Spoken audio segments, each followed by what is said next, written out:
as well. Wait.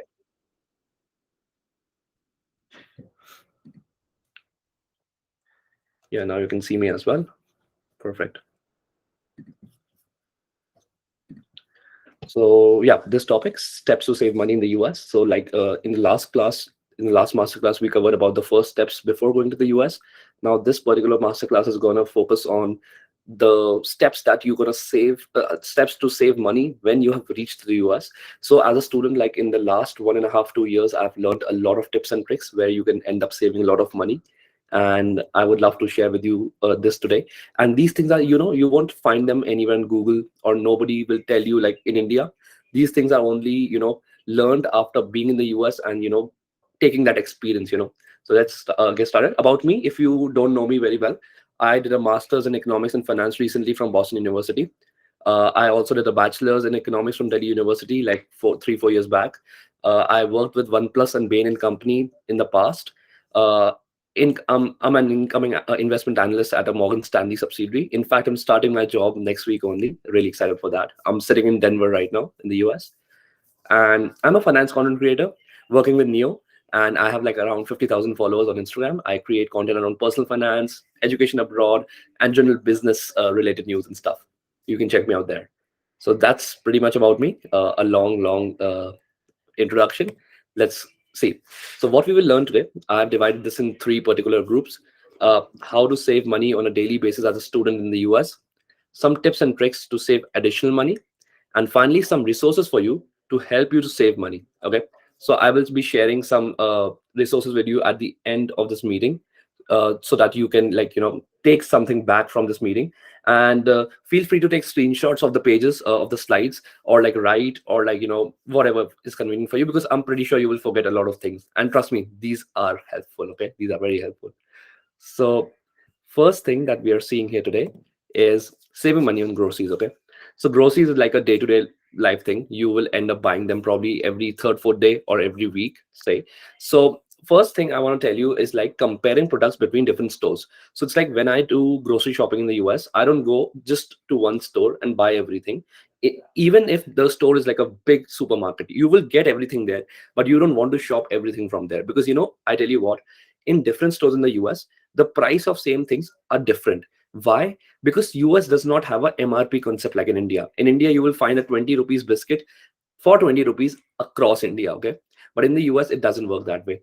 In different states, in different cities, and in different stores, same thing will be priced differently. So you want to compare and see in which stores you are getting a better deal. For example, I end up buying, say, all fruits and vegetables and milk and bread from one store, and all sort of like savory products, like say, or side of all type of pulses, rice from one store. And obviously, you have to go to the Indian store as well once in a while to get the things from India, like local things like from like brands like Haldiram and stuff. So please make sure that you don't just stick to one store. You want to compare these products, same products from different stores. Trust me, that works.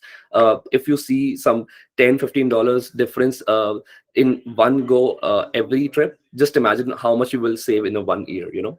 And about now, these the second point is like avoiding these things while doing grocery shopping. First of all, convenience stores. So in the US, like we have in India, we have like small kirane ki dukan, choti shops, like which are situated like nearby to your place. So those shops hike up the price the most. They have the highest markup price on all the products, because again, there's no MRP concept, right? So do not buy stuff from those convenience stores. You will end up spending so much extra for no reason. And secondly, home deliveries and quick services app. So quick services means like a Blinkit app, which delivers groceries in like 10 minutes.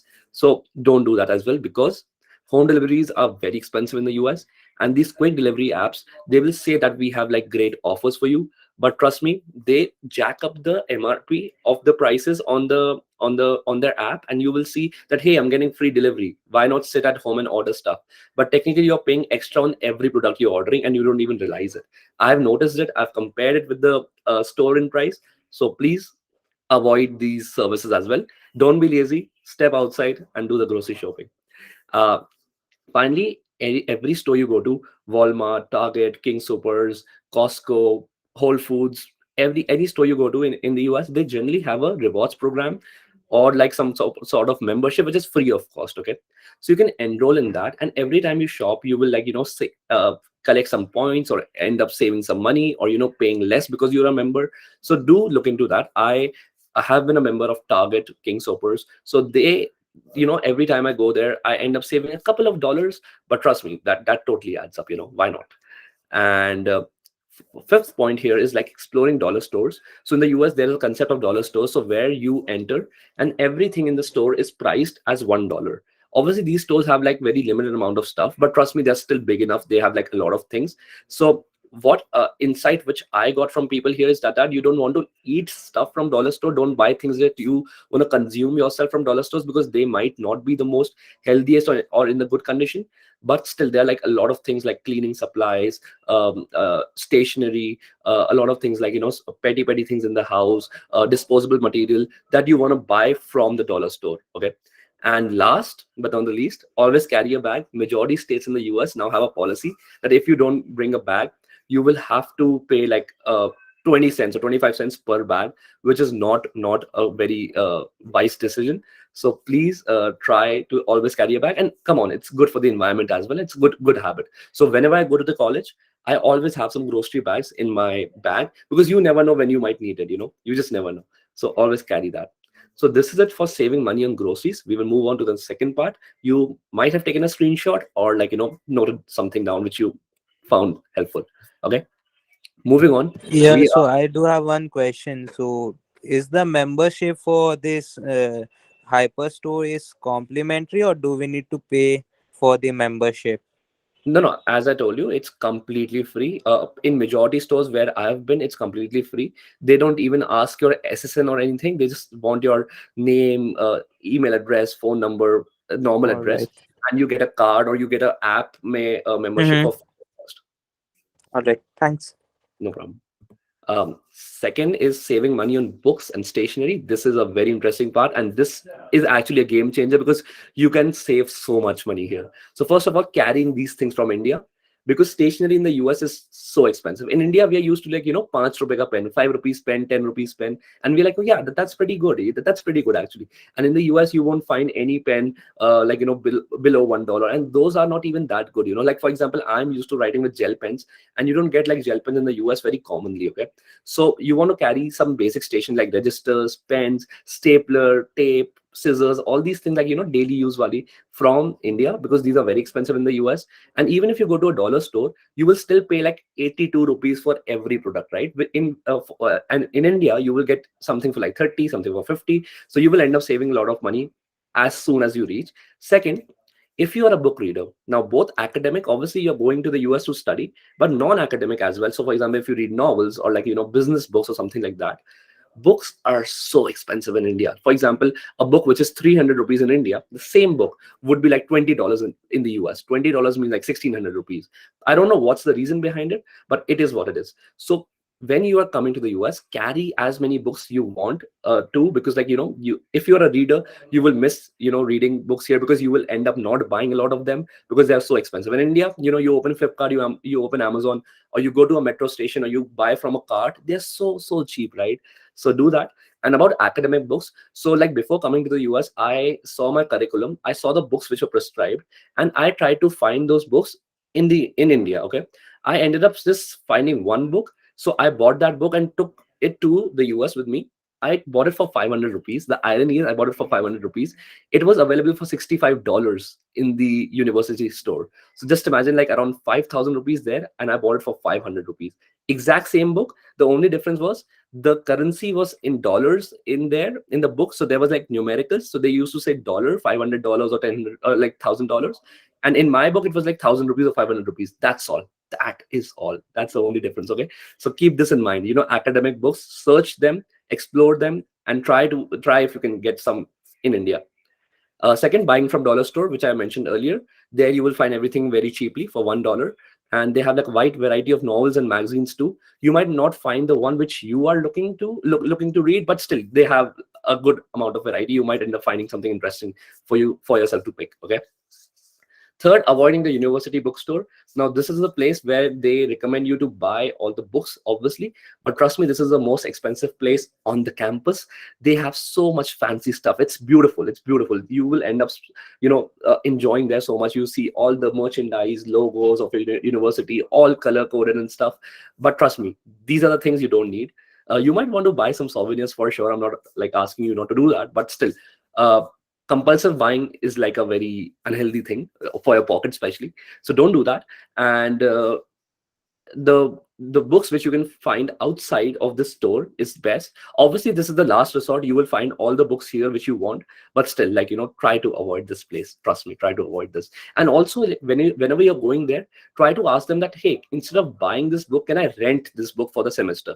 So they also have a renting option. So you might want to look in that as well, because that's like generally $15-20 cheaper. And if you know that I will not be needing this book after the semester ever in my life, rent it. Okay. And last but not the least, old edition and thrift books. So thrift books is a free app in the US which sells old books, used books for very cheap. I buy books for like $4, $5, $6 on thrift books, including delivery charges. They are very good. They are the best. Okay. And one trick is like, so for example, if your professor says that, hey, I want XYZ book of 8th edition for you to read. Okay. Now that 8th edition would be like the latest one. It would be very expensive. Okay. Now just go on thrift books and try to find XYZ books, 6th edition, 7th edition. You will find that book for very cheap, and just go to a professor and ask, hey, professor, I have the 7th or 6th edition. Will that work? In most cases, trust me, it will work, because these new editions, they just revise very basic things, and they are just, a gimmick to, like, sell more books and sell, like, more expensive books. So in most cases, a professor will be like, yeah, sure, 7th edition works. So just imagine, you might have bought a $80 8th edition. You will buy $10 7th edition on thrift books in most cases. Or ask your seniors, make friends. You might end up getting books for free as well. Even like, at least I did a couple of them. Okay, so these were like very helpful money saving hacks on books and stationery, which I realized after spending 1.5 years. So please, please, please implement them, share with your friends, and, like, as much as you can, spread awareness. Money saved is money earned, as you know.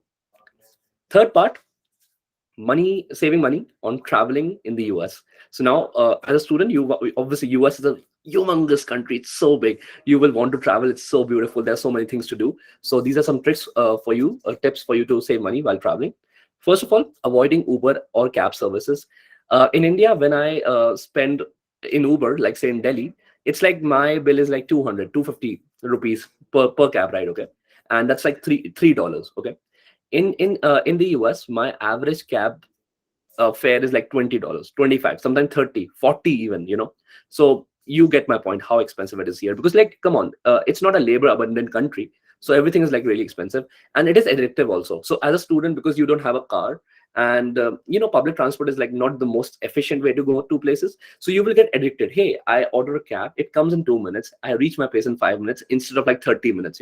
So it's addictive also. So please just avoid it. Okay, just use it in the worst case scenarios, or when you have like 3-4 people to carpool with. Okay, and buy a bicycle instead, like even I did. It's pocket friendly, and it's like very good for your health as well. And campuses in the US are like beautiful to cycle with, and even the roads in the US, they always have a cycle lane. Okay, it's not like in India, we are cycling with the cars, like among cars. We have a separate cycle lane in the US, in every city, almost in every city. So you might want to take a bicycle. Second, choose one airline and become a rewards member. So for example, if you want to travel domestically in the US or even internationally, choose just one airline. For example, I am a rewards member of Delta Airline. Okay, so now every time I fly with them, I get some miles, I accumulate some miles, and then when there are enough miles, some of my tickets become like very cheap, or like some of them may even become free.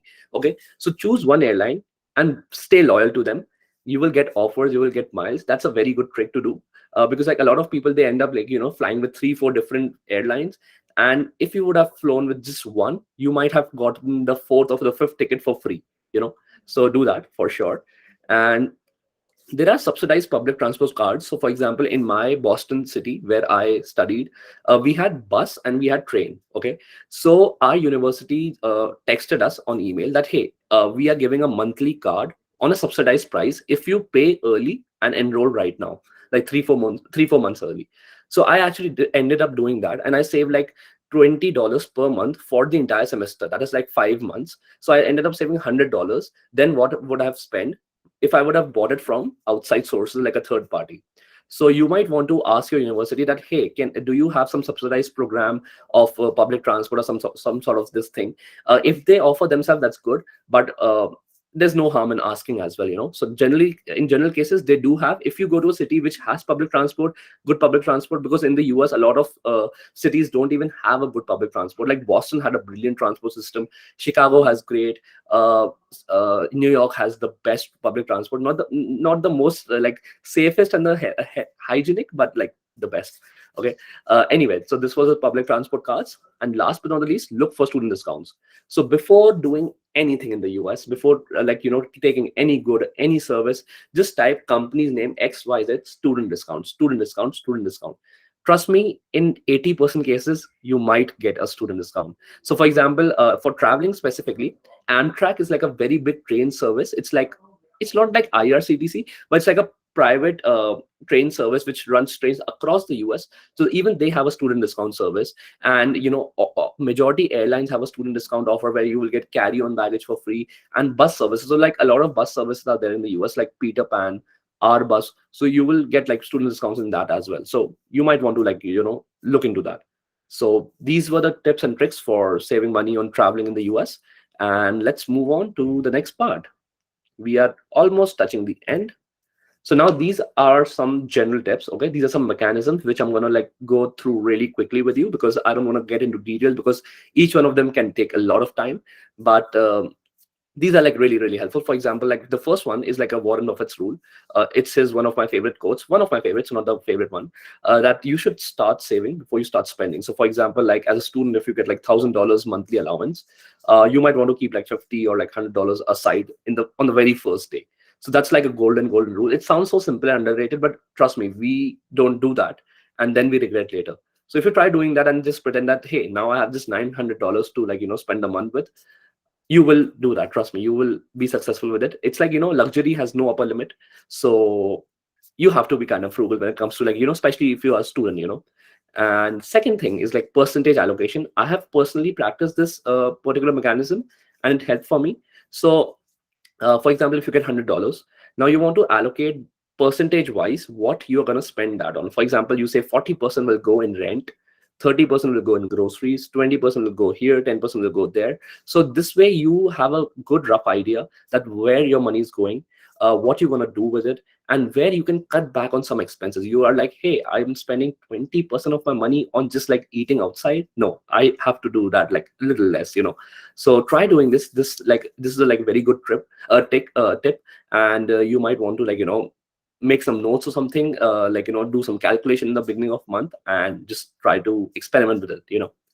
And third thing, which is again a very simple thing to listen about, but trust me, it's very underrated and always works. Tracking and budgeting every single penny that comes in and goes out.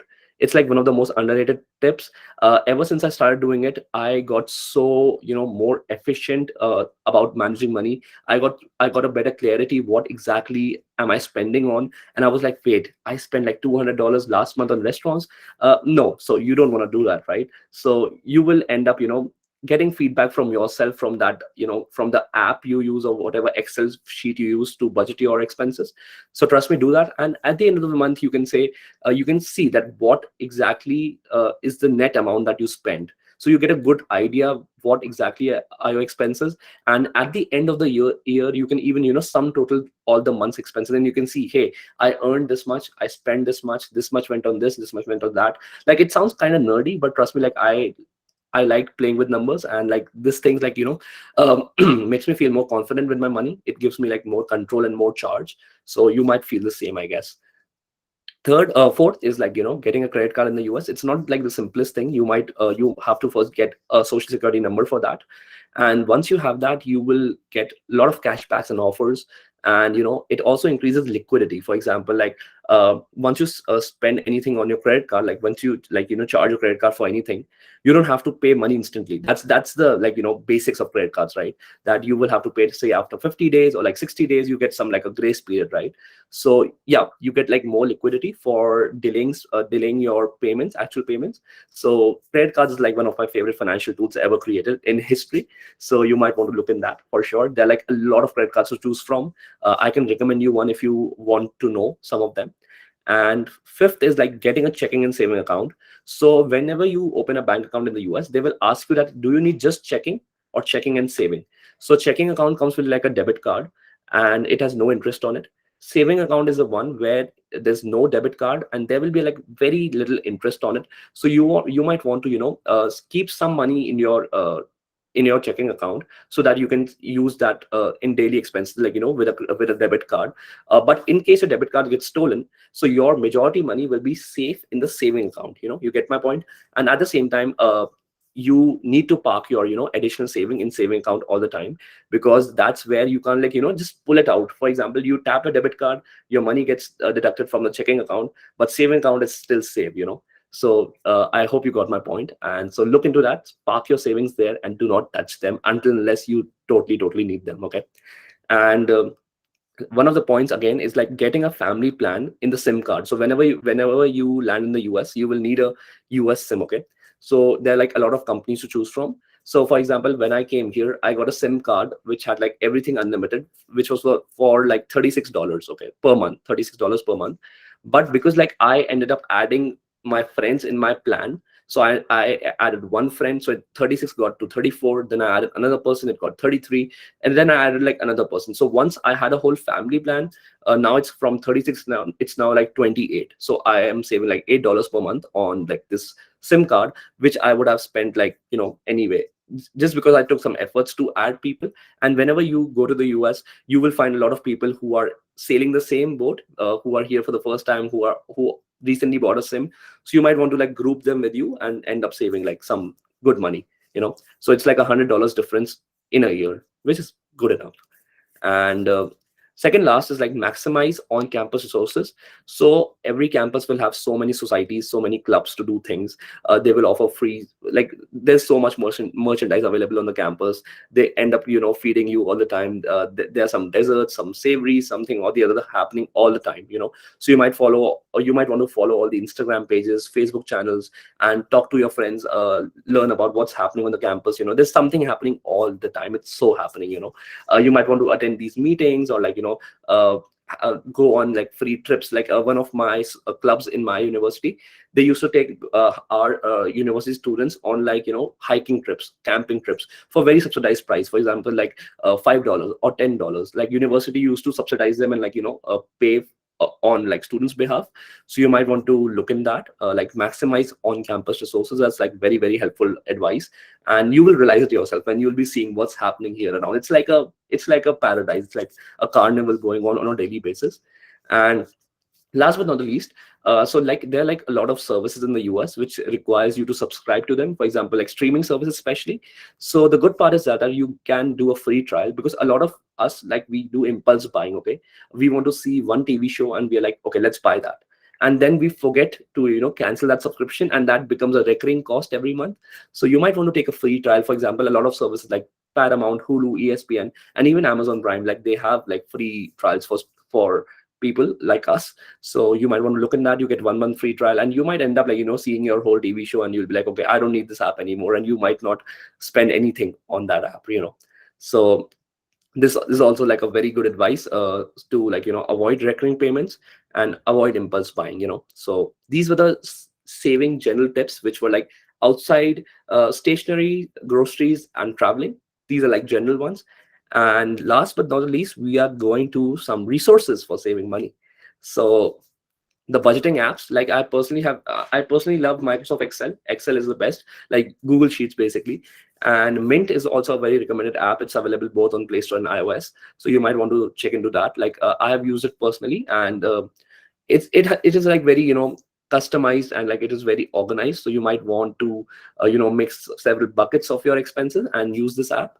Second, to see all the student discounts available in the US, these are the two websites which are like highly recommended.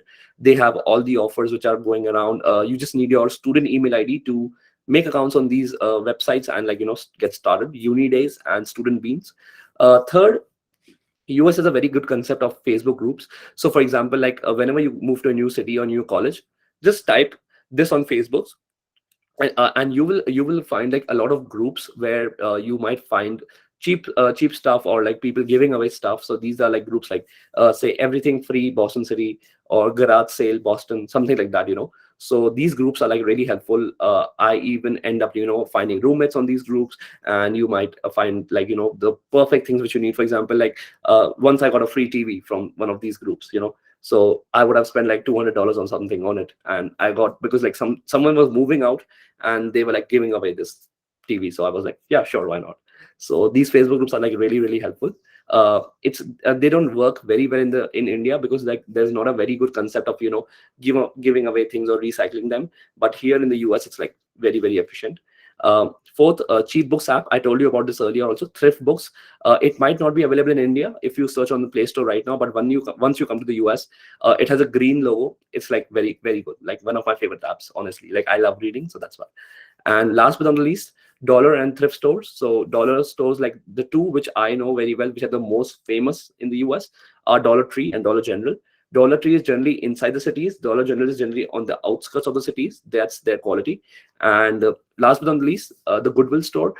This is basically a thrift store where you will find like very cheap stuff. For example, like clothes, accessories, like utensils, books, puzzles, and games. So and even shoes as well. So I don't recommend you to buy clothes from here exactly, but still you can like find like very cheap books, or like say some utensils from here which are like very cheap. So yeah, you can take a look in that as well. So I guess I've exhausted all my material for today, and now it's time for you to shoot your questions if you have any, and I would love to give my more insights into it. Hi Raj, I do have two questions. First Yeah, is that sure. a day ago, me and my friend were discussing about the checking and savings account, and he was telling me that we have to pay a monthly maintenance fee for both of them. So is it true? No, so as a student, if you use your Um, passport when you go there, Raj, I'm not going to US for my abroad education, but I'm going there for my internship. or you're going for the internship, and how old are you? I am 21. So in Bank of America and in JP Morgan Chase, which I have talked to them personally, they generally have a concept of, if you're under 25, then you might not have to pay. But again, I'm not really sure about it, because they generally have student offers. So, but if you're going for an internship, if you are there for just a couple of months, you might have to pay like say $10 maintenance fee per month. So yeah, Mm-hmm. I guess that would be inevitable, because if you are not a student. But again, try to look into like different bank accounts. But I don't think so personally that you will be able to save that money. But yeah, there's one trick. For example, if you stick to the big banks like Bank of America, JP Morgan Chase, Wells Fargo, TD Bank, these banks will charge you a fee for sure. Try to look Mm-hmm. into some smaller banks which are insured. For example, don't go for like penny banks. Like go for like banks like Capital One, or go for banks like say Citibank. So these banks, Mm-hmm. because they're not like big enough, they're trying to attract customers. So they have like a lot of offers, and sometimes zero maintenance fees, zero minimum balance as well. So like I recently have opened a Capital One bank account, both saving and checking. So there is no maintenance fee even now, because I'm not a student. I'm not a student anymore. So no saving, no checking, no checking, no saving fee, no maintenance, no minimum balance. So Capital One is like one which I would recommend, because I personally have opened it recently. So you So might want to is look. it a kind of a neo bank, or does it has got physical branches? No, no, Capital One is like a whole, like a big bank in the US. They have like big offices. They have branches all across the US. Like the point is like Bank of America. You will find it like 10 in your own city. Capital One, because it's like a little smaller bank, you might find two in your city or one in your city, right? But again, you don't need to go to a branch to open an account. You can do that sitting at your home. But yeah, I would recommend like look into smaller banks. But if you want to play it completely, like, conveniently, that, I want to go to a branch anywhere, I want ATMs all across the country, then you will have to stick to big banks and you will have to pay that maintenance fees. And there's one more thing, since I'll be there for 12 months, so when I'll return back to India, of course, I'll need to close that account and transfer the entire funds which I've saved there.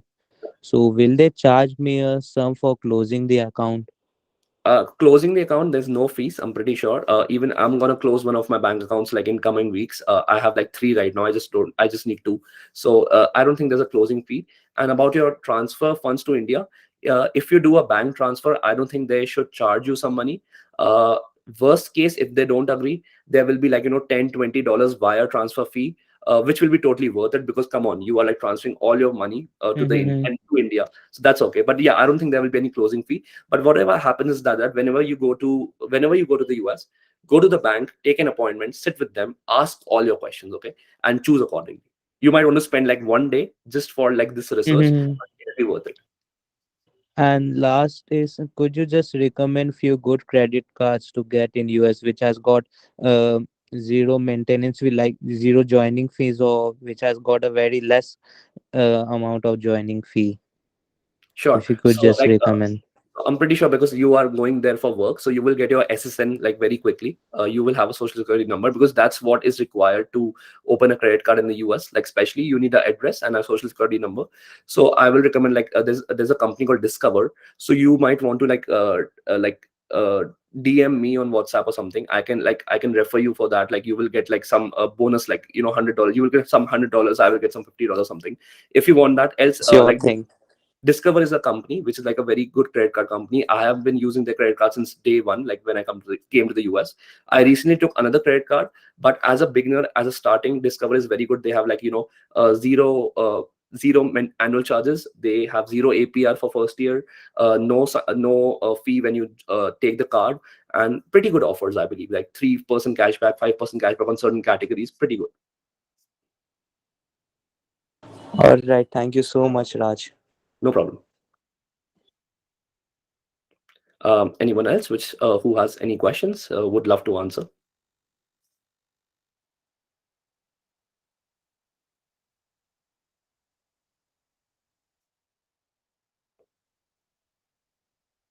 Well, I hope you guys are like enjoying the content on the group. Like, the new team, I see they like work really, really hard to, like, provide you content every week, all the time, games, quizzes and stuff. And like these master classes and all, we have to like do a lot of planning and like spend a lot of time.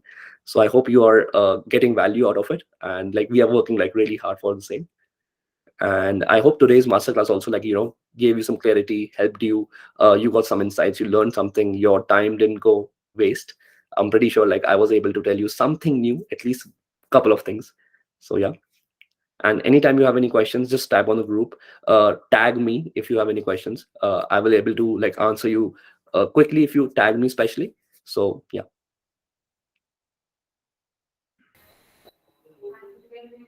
Thank you, Raj. I hope Vishal, you got your questions answered. Heman, Dilip, Shabazz, any questions? Yes. Feel free to shoot up.